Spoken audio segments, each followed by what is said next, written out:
Rituel, c'est différent. Je vous raconte une petite histoire qui m'est arrivée. C'était, je crois, il y a quelques années. J'ai été bloqué en Côte d'Ivoire. Gloire à Dieu pour les autorités compétentes de la Côte d'Ivoire. Tout est finalement bien pour moi, pour maman, pour toute mon équipe. La Côte d'Ivoire est une terre très hospitalière et il y a eu un petit souci et j'avais été bloqué en Côte d'Ivoire pendant des années. Et le jour où j'ai été bloqué en Côte d'Ivoire, voilà une petite histoire que je vais vous rencontrer. Dans le monde invisible, nous utilisons d'autres moyens de transport. Ézéchiel 40, je fus transporté dans des visions divines. Les chars qu'on appelle communément dans le prophétique, il y a des instruments qui peuvent faire en sorte qu'on voyage plus vite, on aille plus vite dans un temps différemment mesuré que le temps dans lequel nous sommes dans le temps chrono. Je ne sais pas si quelqu'un est en train de comprendre ce que je suis en train de dire. Voilà pourquoi, dans le monde des esprits, on va plus vite. On va plus vite. C'est ainsi que, quand les prophètes, on est ici, je peux être en train de prophétiser, je vais chez toi en Haïti et je rentre chez vous au Bénin, là où vous étiez originaire, en 1932, et je peux venir ici en Europe et te parler de ce qui arrive et aller au futur directement. Parce que le monde invisible, le monde des esprits, a un temps, mais qui est contrairement, qui est différent lorsqu'on doit le mesurer par rapport à notre temps chronos.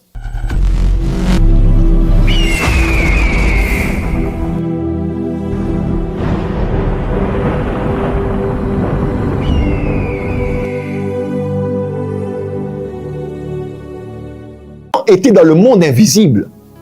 Il dit que ces êtres font ça jour et nuit. Quel jour et quelle nuit? Quelqu'un dira, c'est une expression pour dire qu'il le faisait constamment, de manière cyclique. Ok, on va aller un peu plus loin. Apocalypse 8, verset 1.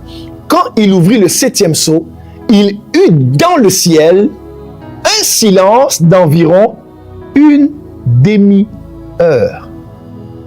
Waouh! On part du 3e ciel, on part de là où sont les êtres angéliques, on part du 7e sceau qui a été ouvert là au ciel par qui? Par l'agneau qui les a brisés, n'est-ce pas?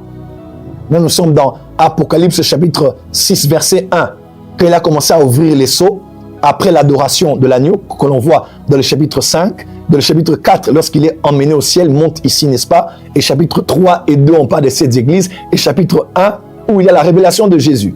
Est-ce que je peux avancer? Au chapitre 8, le 7e sceau est ouvert, et on dit au ciel, il y a eu un silence environ une demi-heure. Mais Jean, comment peux-tu dire qu'au ciel, il y aurait une heure, et que ce temps-là a été marqué par un silence qui n'a pas été étendu en une heure, mais en une demi-heure? Ça veut dire que même dans le monde spirituel, il existe un temps. Voilà pourquoi dans le monde spirituel aussi, il y a des changements. Aïe, aïe, aïe, aïe. Dans le monde spirituel, il y a des changements. Dans le monde spirituel, il y a des changements. Il y a des éléments qui quittent leur place pour une autre. Il y a des éléments qui se rajoutent. Il y a des éléments qui s'enlèvent. Parce que le 3e ciel a un changement. Pourquoi? Vit des changements.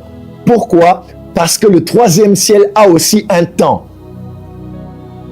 Mais un temps qui n'est pas mesuré comme le nôtre. Vous allez voir par exemple dans le livre du prophète Daniel, Daniel chapitre 9, on parle de l'ange Gabriel qui est venu d'un vol rapide. Quand on parle de rapide, on parle de vitesse. Quand on parle de vitesse, en physique, vous connaissez la formule pour calculer la vitesse. Vous voyez, quand on parle de vitesse, on parle déjà de temps. On ne peut pas parler de rapidité ou de vitesse sans inclure l'élément temps. Moi, je crois que comme les anges sont des lumières, les anges voyagent à la vitesse de la lumière. Ah, moi, je le crois.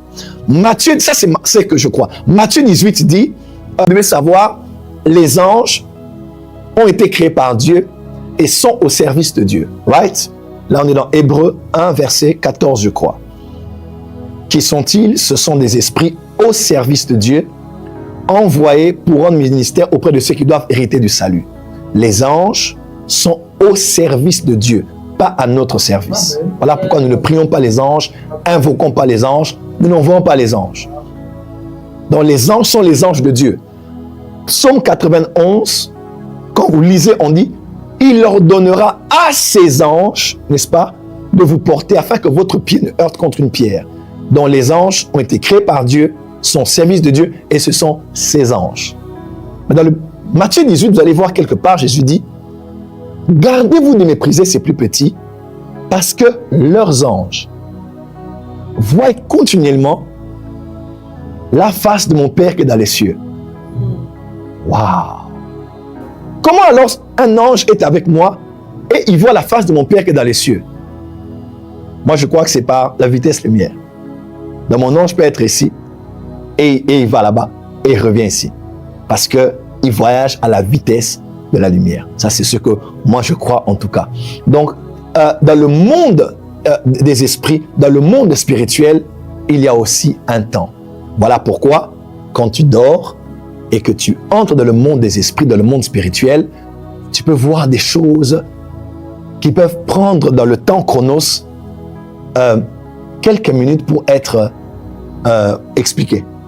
Mais toi, tu sais que tu as passé beaucoup de temps. Et pourtant, quand tu en parles, ça t'a pris que quelques minutes. Et l'opposé est aussi possible. J'ai vu des gens dire dormir juste ainsi, ils se réveillent 5 minutes après, mais ce qu'ils vous relatent, c'est des choses qui peuvent prendre toute une journée à pouvoir expliquer. Parce que le temps chronos est différent du temps cosmique, est différent du temps dans le monde des esprits. C'est ainsi qu'on voyage différemment. Je suis ici au niveau de... On est où exactement ici? On est à Aubervilliers. Si je dois aller à l'église à Sarcelles, je dois prendre une voiture. De ma voiture ici jusqu'à Sarcelles, ça nous prend beaucoup plus rapide. En d'autres termes, la distance n'est pas un problème, mais c'est le transport que vous utilisez pour arriver dans un certain lieu. Ouais. Donc, pour quitter ici à Sarcelles, je prends un véhicule, je suis limité. Mais si je prends un train, j'arrive plus vite, l'avion beaucoup plus vite, ça dépend du transport que j'utilise. Voilà pourquoi, nous les prophètes, je peux vouloir aller à Sarcelles pendant 1 heure, quand il y a des embouteillages et qu'il y a des bouchons.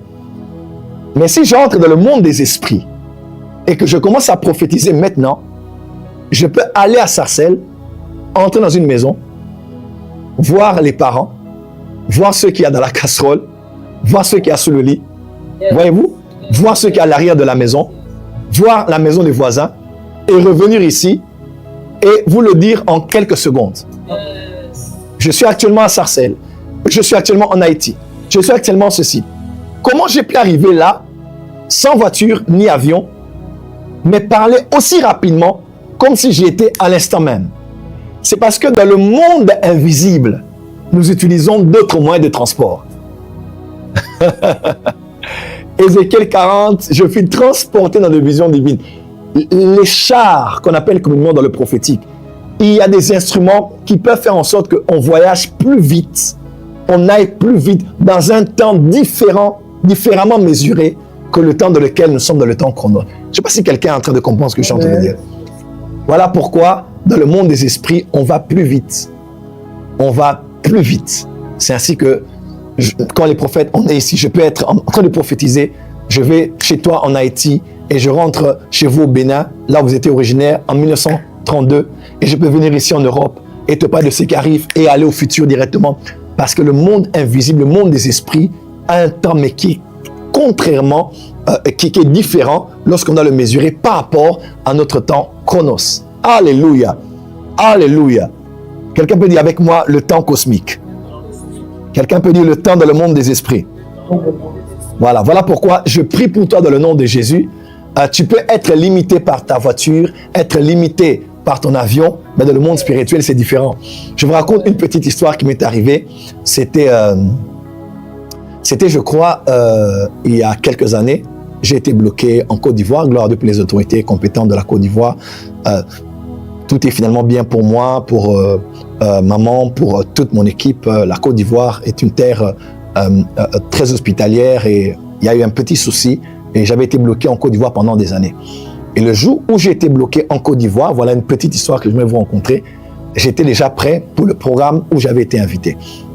J'avais jeûné, j'avais prié, j'étais prêt, j'avais projeté mon esprit, j'étais déjà prêt en esprit pour laisser Dieu m'utiliser dans des prophéties, dans des révélations, des choses cachées. Et quand on a été bloqué, qu'on a été renvoyé à Brazzaville, on est renvoyé à Kinshasa, j'ai dit à maman, je vais aller prier dans la chambre. Je suis allé dans la chambre à côté, la chambre de prière où nous habitions autrefois. J'ai fermé la porte et je me suis mis à prier. J'avais la rage. J'ai dit, Seigneur, comment je n'ai pas pu être là en tant que prophète et prophétiser et délivrer des messages.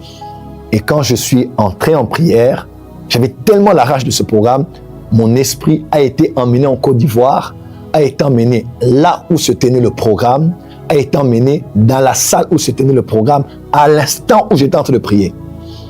Oui, oui, et j'ai écrit, je crois, à la sœur de la sœur Kassi Kalala, qui peut se rappeler, elle travaille aussi avec l'homme de Dieu qui nous avait invités.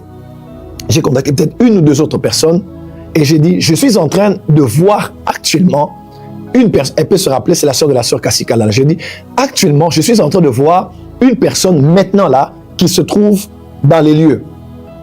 Et j'ai donné le nom. Et on est allé vérifier là-bas, on a trouvé la personne était là. On m'a mis en contact avec la personne et j'ai commencé à prophétiser pour cette femme. C'est un témoignage vivant et connu. Je suis allé même là où le ministère de cette femme était établi. Alors que le culte n'avait même pas encore commencé. J'ai commencé à prophétiser pour la femme. J'étais à Kinshasa, mais j'étais allé à Abidjan.